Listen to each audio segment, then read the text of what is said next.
Freakishly Normal, the beauty episode, the beauty issue, episode 5, written by Ava Sippo.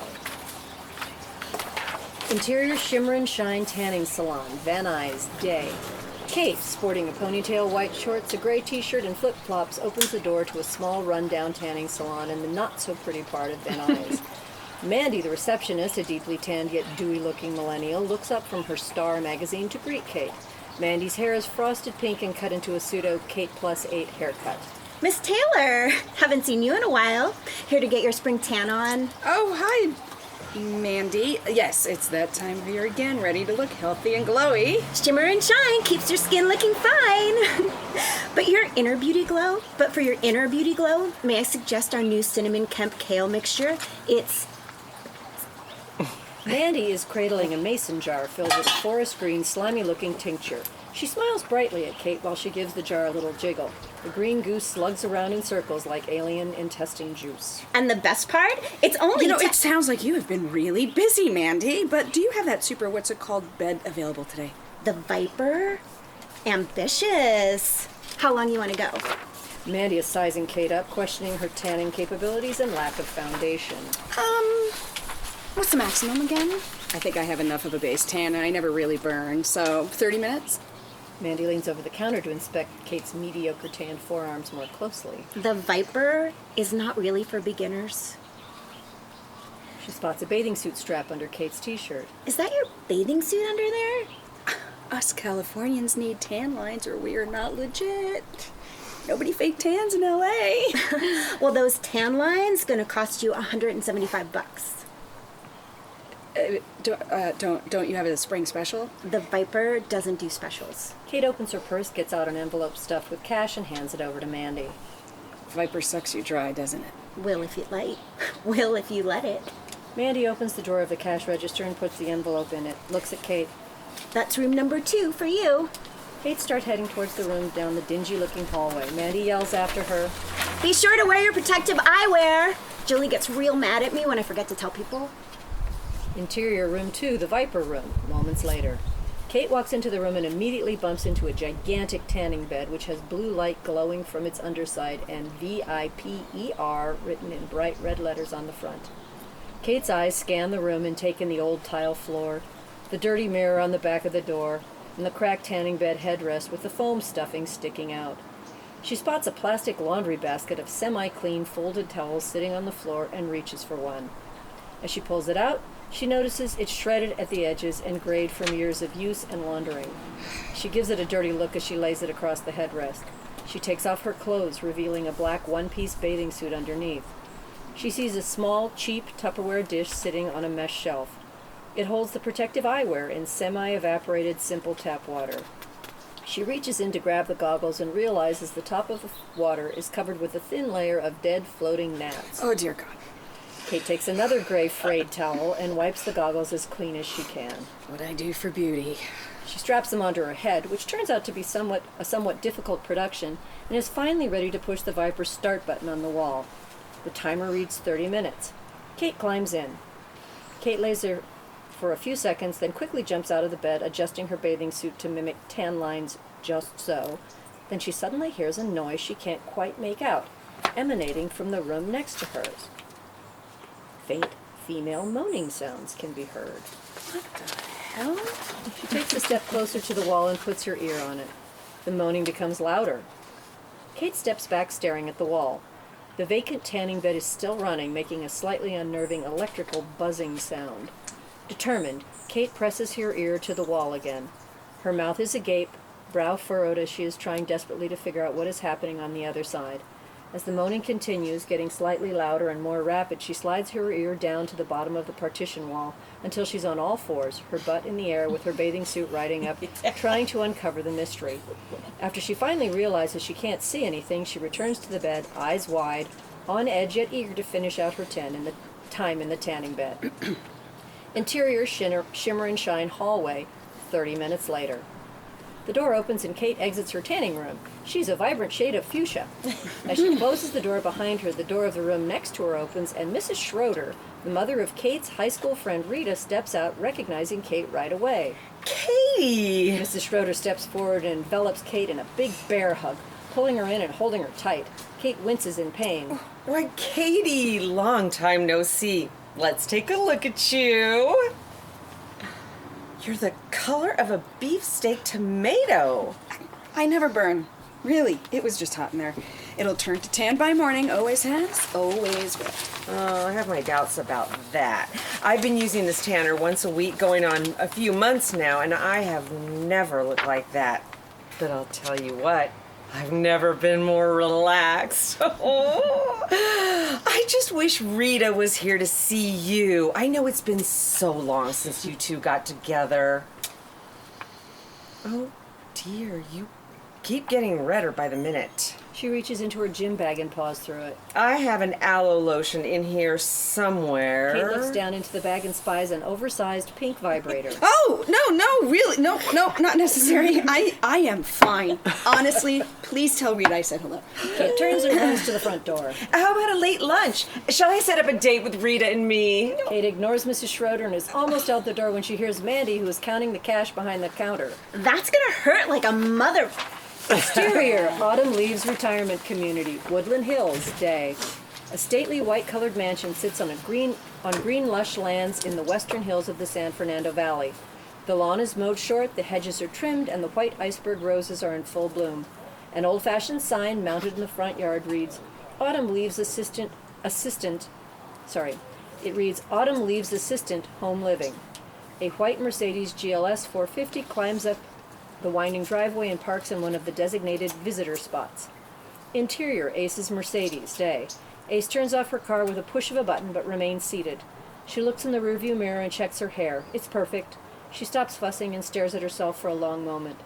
It's quiet and hot in the car. She takes a deep breath in and slowly lets it out. Resting on the passenger seat next to her is a bouquet of yellow roses wrapped in brown butcher paper. In one swift move, she grabs the flowers and gets out of the car. Interior, Autumn Leaves, hallway, moments later. Ace hurries down the hallway, roses in hand, head held high, her heels clicking with determination every time they hit the tile floor. She is a monochrome vision of white and beige in her Chanel suit and nude heels, Prada tote perfectly balanced on her arm. Various staff members greet her along the way, but remain careful to keep their distance. A warm smile from Ben Gordon, a young and stocky orderly, solicits a slow head nod from Ace. At the front desk awaits Marge Cassell, the pudgy red-head station manager. When she spots Ace walking by, she quickly gets up to follow her. Miss Augustine. But Ace keeps walking, undeterred and seemingly oblivious to Marge calling her name. Ace's heels click away until she reaches room 101B. She stops abruptly, looks at the roses, heaves a sigh, and is about to open the door when... Miss Augustine, a moment of your time, please. Ace turns and watches Marge hurrying towards her. Behind Marge, a fragile-looking senior is hunched over his walker, painstakingly making his way down the corridor, one hard-fought inch at a time. The wheels of his walker squeak every time he scoots forward. Squeak, squeak! Squeak, squeak! Squeak, squeak! Marge reaches Ace. I'm so sorry, but I feel I need to warn you before you go in. She had an episode again. They are becoming more frequent. And more pronounced. The senior and his walker scoot closer. Squeak! Thank you for telling me. Marge nods and watches as Ace opens the door, composed and poised as always. When the door closes behind her, the walker squeaks by slowly as Marge watches on. Interior room 101B, Autumn Leaves, moments later. Ace steps into a small studio apartment. The light blue-colored walls are adorned with abstract pastel paintings. A regal-looking older woman with a carefully braided gray ponytail sits by the window in an oversized chair. A bed with a side dresser and a small table with chairs fill out the room. Various magazines and a remote control are strewn on top of the table. The woman, Eliza Engel, is wearing a white nightgown. A pale pink throw blanket covers her lap. Her hands rest on top of it. She is dreamingly gazing out the window. Hi, Mom. Eliza does not respond, but continues to look out at the San Fernando Valley sizzling in the hot afternoon sun. Ace hesitates for a second, but decides to walk closer, which startles Eliza. Nervously, she begins to speak with a heavy German accent. What are you doing? You scared me. I didn't mean to. You shouldn't scare me like that. It's not polite. I know, Mom. Ace puts the roses in her purse down on the table and walks over to the wall cabinets to find a vase. Her back is turned. Eliza watches as Ace opens and closes the cabinet doors. Why are you going through my things? Ace continues her search without turning around. I am looking for She a... hears an unsettling noise, turns around, and realizes her mom is up and out of her chair. Standing wobbly on her feet, nightgown crumbled and hiked halfway up her thighs, throw blanket on the floor, Eliza appears unsteady and confused. Ace hurries over to help her mother, but Eliza misinterprets the sudden move and reaches for a magazine on the table. Get away from me, you thief! Just as Ace reaches her mother, she hits her hard on the face with the magazine. Ace is too stunned to react. Eliza raises her arm again, but this time Ace intervenes and catches her mother by the wrist. Eliza manages to wrangle free and continues to smack her daughter with the magazine. Ace, too afraid for her mother to get hurt, decides not to fight back. Instead, she simply falls to her knees and covers her head with the palms of her hands, mumbling inaudibly, rocking back and forth. Eliza continues to hit Ace as her perfect hairdo comes undone. What do you think you are? Ace looks at her mother and is about to answer as Eliza smacks her square in the face. Ace's cheek turns red and her eyes fill with tears. Mom, stop! It's me, Joanna! But Eliza hits again and again, establishing a surreal and rhythmic pace. Ace crawls over to the table and manages to reach the remote control. As she presses the red button, a new blow bashes her hand and Ace collapses into a heap onto the floor. Seconds later, Ben, the orderly, comes running into the room, while Ace cowers in front of her mother, who is still beating her. Quickly, Ben steps in and grabs Eliza's wrist, pulling her away from Ace. Let me go! Let me go! I'm the victim here! Help! Ben holds Eliza tight and looks at her. Mrs. Engel, you're safe. This is your daughter, Joanna. Don't you recognize her? Eliza stops wiggling as soon as she hears Ben's voice pronounce her daughter's name. Her fists are still clenched as she stares at Ace on the ground, doubled over, hair in a mess, sobbing. Recognition and realization set in, and Eliza unclenches her fists. Warmth slowly returns to her face. Johanna! Mama. Eliza drops the magazine on the floor and kneels down to cradle her daughter in her arms. She strokes her hair and kisses the top of her head. Both men are quietly sobbing. I'm so sorry. My kid, I'm so sorry. Eliza motions for Ben to help her up and walk over to her dresser. She opens the top drawer with shaky hands and withdraws a brush. She motions Ace to sit on a chair. Ace looks at Ben, unsure, but slowly gets herself up, smooths her skirt, and walks over to her mother. Eliza taps the seat of the chair for her daughter to sit, which she does with hesitation. Eliza takes the brush and slowly begins to comb Ace's hair, smooth and steady strokes, while singing Brahms' lullaby. She has a beautiful singing voice. Here we go. Guten Abend, gute Nacht, mit Rosen bedacht, mit Neckline besteckt, schlupf unter die Deck. Morgen früh, wenn Gott will, wirst du wieder geweckt. Morgen früh, wenn Gott will, wirst du wieder geweckt. As her mother sings, Ace relaxes and leans back into the chair while Ben watches the scene unfold. You have always had the most beautiful hair. She still does.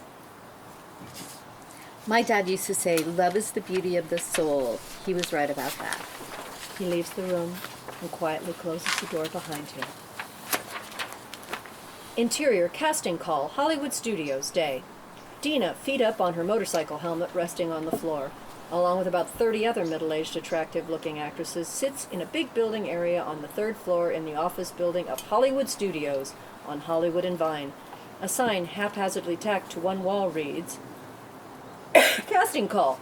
Myrna, 35, waitress. More than just a pretty face. Has seen it all. Tough as nails, but heart of gold. Must be willing to travel.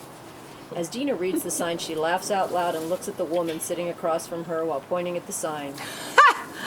Waitress! That's like shooting fish in a barrel. Am I right or am I right? The woman looks up at Dina. She is a beautiful, leggy blonde with wide red lips, big eyes, and pronounced cheekbones. There's something alien about her. Boy, you're gorgeous. The woman shows a wide smile, shifts her legs to cross them, and Dina notices her candy apple red kitten heels. And so are your shoes. Where'd you get those? The woman slowly swipes a blonde streak of hair back into place. I know a guy. Dina's taken aback by the woman's deep voice. Suddenly, she realizes. You're not a girl. Who says? I just did. Didn't you hear me? You're a Lucille Ball fan. Beautiful woman, successful comedian, and a redhead to boot. What's not to like? Dina looks around the room at all the various types of attractive middle-aged women waiting for their big break. Blondes, brunettes, small, large, tall, skinny, and not so skinny. Black, brown, white, and Asian. Look at all this pretty competition. She focuses on Bobby, who seems statuesque and ethereal amongst the noisy chaos. And you. I wasn't always this pretty. So what's up with you then? I mean, who are you? What, are you transitioning, in between, made up your mind already, on the other side? What? Tell me. You don't waste any time, do you, darling? All right, then. Let's skip the polite conversation and get to the nitty-gritty until they call us in. I was born a boy, but I always felt like a girl. So after a lot of soul-searching, pain, and therapy, I decided to match my outside to my inner life. Et voila. Transgender. Transformed. And what a beautiful transformation it is. Damn it. Thank you. Sorry, but you know how hard it is for someone like me, a middle-aged wannabe actress, to make it in this cockamamie business. And now they add you to the mix, a beautiful Norwegian blonde. And I bet you don't even mind to travel. Damn it. What do you think it's like over here on my side? Sunshine, roses, and unicorns? Believe you me, I was in a real gender funk, but I prevailed. First I cried a lot, then I screamed, fought, boxed, and kicked my way through to the other side. You're like a gender punk. Gender osmosis. Plastic surgery? Lots of it. I like you. You're not so shabby yourself, and I bet you have a ton of inner beauty. Fuck you. Speaking of beauty, how'd you get your eyes so pretty? My puffy eyes are a pain in the butt. Hemorrhoids. What? Lots of plastic surgery and hemorrhoids cream. Don't knock it till you try it. What's your story? Not a pretty story. Married for 10 years, divorced because husband didn't want to have kids. Took me way too long to realise it. Now trying to go it alone. Kids cost money. So I'm here to make a little bit of extra cash. Honey, I don't know if this is the way to go about making money. Me either.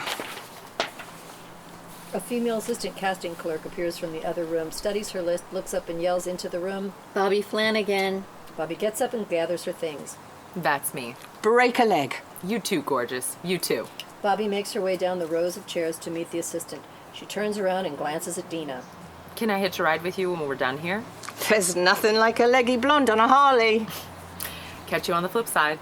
Bobby follows the assistant into the audition room and Dina stares at her reflection in her bright orange motorcycle helmet, a smile on her face. Interior, simply pretty bridal wear, Beverly Hills, day. The posh bridal store sits pretty on Rodeo Drive and is, au contraire to its name, pimped out to the max. Gold and silver wallpaper line the walls and white fluffy oversized couches with matching love seats fill the showroom. Gold-rimmed glass coffee tables show off various champagne bottles on ice, while strawberries dipped in chocolate line up like mini soldiers next to Bulgarian crystal candle dishes. They are filled to the brim with pink macaroons and marzipan tea cakes. Bunny finds herself on a little pedestal in front of a giant mirror, wearing a bright orange-colored puff and fluff chiffon bridesmaid's dress for her niece's wedding in Georgia. Individually placed feathers loop like a belt around her hips. The dress shows off Bunny in all her glory. Every little lump, bump, and hump is on display. 3 bridal consultants, blonde freshman Gia, junior assistant and British import Clive, and senior consultant and self-proclaimed beauty expert Claude Mazel. They linger nearby as Bunny is looking at herself in the mirror for the 100th time. Clive leans into Claude and whispers something into his ear. I know what it needs. She rushes off and returns immediately with a flute of champagne on a silver tray. She hands the glass to Bunny, who cautiously raises it to hover her nose over the bubbles. Tension lingers. The consultants are frozen with anticipation. Finally. Oh, I don't know what's tickling me more. Bubbles up my nose or the fact I get to wear this beauty to Maribel's wedding. You like it then? Bunny turns to admire herself in the mirror. Like it? I love it. All 3 consultants breathe a visible sigh of relief. This was not the reaction they had anticipated. Bunny is oblivious to their demeanor and continues to admire herself. She returns the champagne flute to the tray to gesture wildly, hardly containing her enthusiasm while looking in the mirror again. All the layers of ruffles and the adorable lace and the most beautiful color. So dreamy and so romantic. She picks up her glass, drains it, and stares into the mirror. I'm a Georgia peach, y'all. She shakes her empty glass at the mirror and catches Gia's eye. Can I get another? Right away. Gia grabs a glass from her and rushes off again. The two male bridal consultants size up Bunny, who is watching them watching her in the mirror. Moments pass. No one speaks. Bunny starts to twirl. She fluffs her feathers. Claude and Clive continue to stare. Bunny swings her skirt from side to side. Their eyes follow her every movement. The silence is becoming intense. Bunny's stomach is making a gurgling sound. She looks worried. Another sound. Louder. A fart escapes. Beans, it happens. Claude, fixated on the dress, ignores the incident and Bunny completely. I don't like the fried edges. Me neither. But I love them. They make me so happy. And I can see her lady biscuit. Me too. Bunny is getting nervous. She pulls off the front-facing feathers and examines her lower region more closely. We can see the camel toe reaction reflected in the mirror. I can't see anything. Gia walks in, Clive rolls his eyes, and Claude grabs the fresh champagne flute off Gia's tray. I had to open a new Downs bottle. it and puts the empty glass back on the tray. Gia turns on her heels and goes off again. Perhaps we can make it less, Idiots! Hideous? How can you say that? It's so fluffy. Pardonnez-moi? It's pretty duckin' perfect if you ask me. And aren't I the one who matters here? This customer is very satisfied. You may be, but I am not. You look ridiculous, like an American buffalo wrapped in orange-flavored cotton candy. Slowly, Bunny peels herself away from her reflection to face her opponents. Her eyes narrow to tiny slits. Clive raises his hands in self-defense, so she starts with him. Did anyone ever tell you you have freakishly white teeth? well, I was hoping they looked rather natural. You're from England, for crying out loud. Who would believe you have teeth whiter than Snow White's titties? There's nothing natural about it. She turns her attention to Claude, who cocks his head defiantly, not willing to cave as easily as his protege.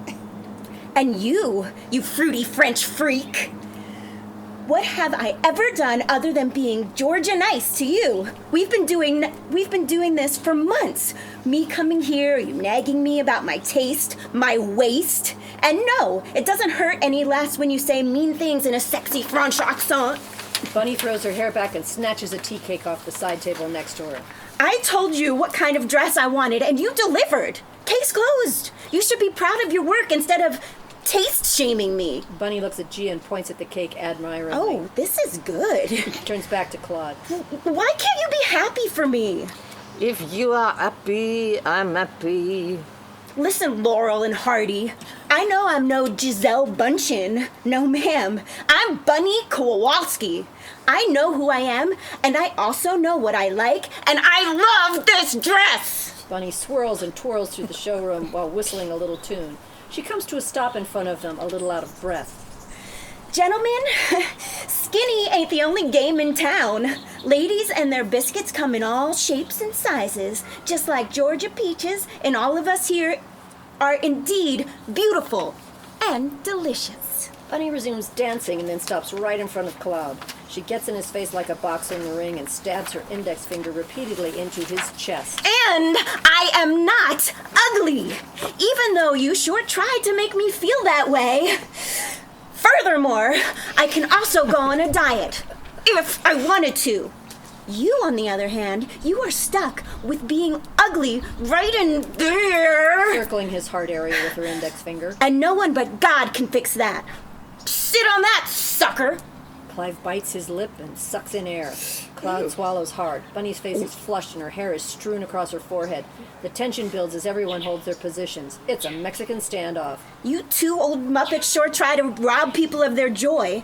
How miserable you must be. She turns and storms off into her fitting room, ripping the curtain violently as she tries to close it behind her. We can see half of her body through the tear, hands crossed in front of her stomach, tapping her foot rapidly, staring at a particular invisible something at the ceiling of her fitting room. She's not happy. No shit, Sherlock! I am this close to getting in the car and driving to Santa Barbara. There's always champagne and chocolates. I'm on it. With that, she rushes off again. Exterior, Hamburger Mary's, West Hollywood. Night. A cool spring LA night.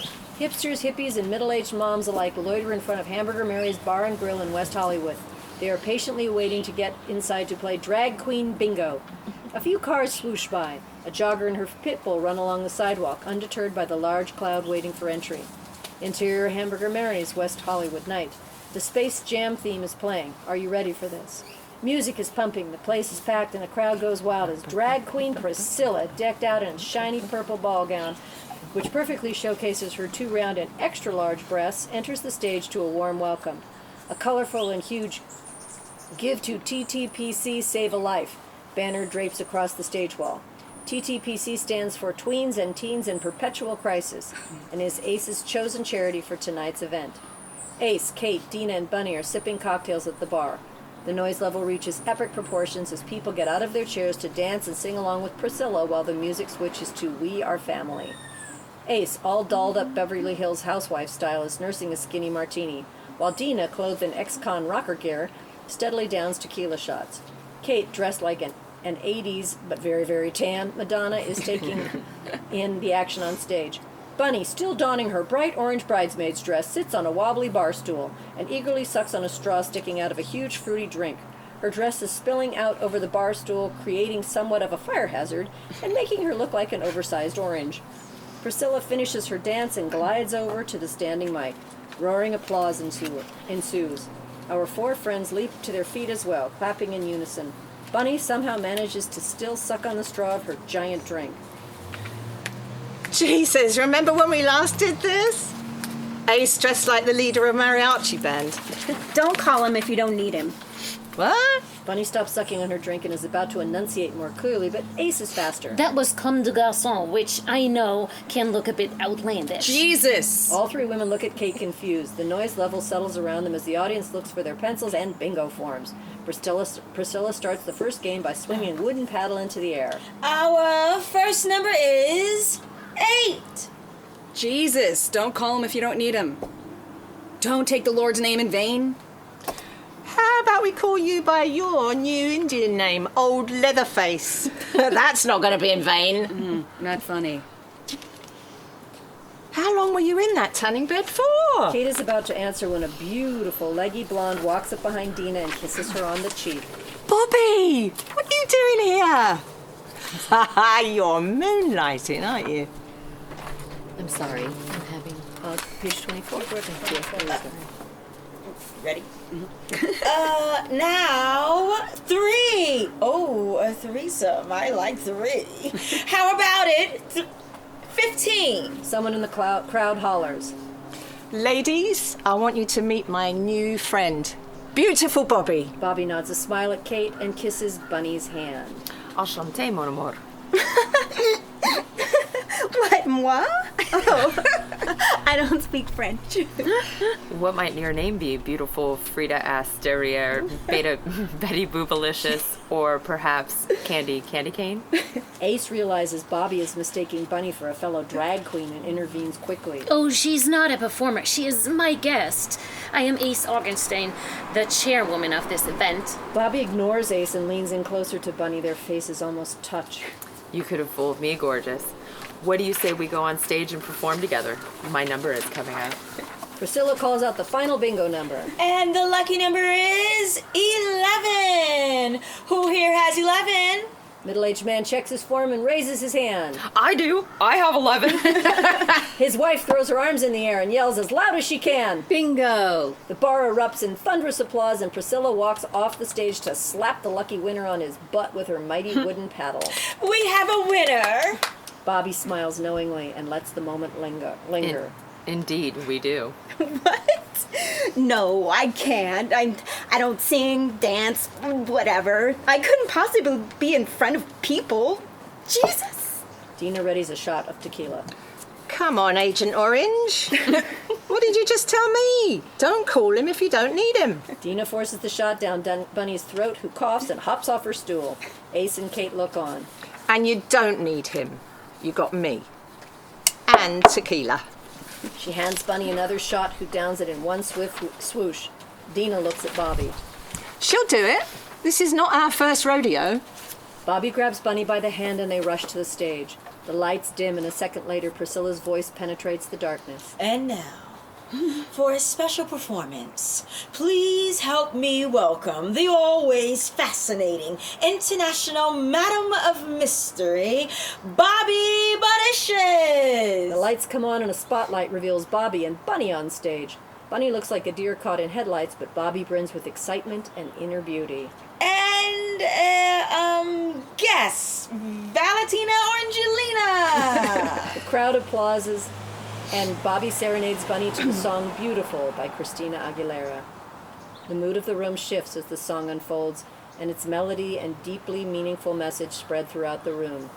Bunny is visibly easing into her role as Bobby's muse, swaying and twirling and becoming more and more beautiful with every turn she makes.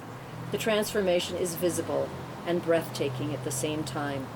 Dina, Ace, and Kate watch from their spots at the bar, each equally touched by the sheer beauty of the moment. Kate's eyes fill with tears. Ace puts her arms around her. Dina, mesmerized, can't take her eyes off Bobby and whispers. I love you, Bobby Flanagan. Just then the song ends and the curtain closes to rising applause.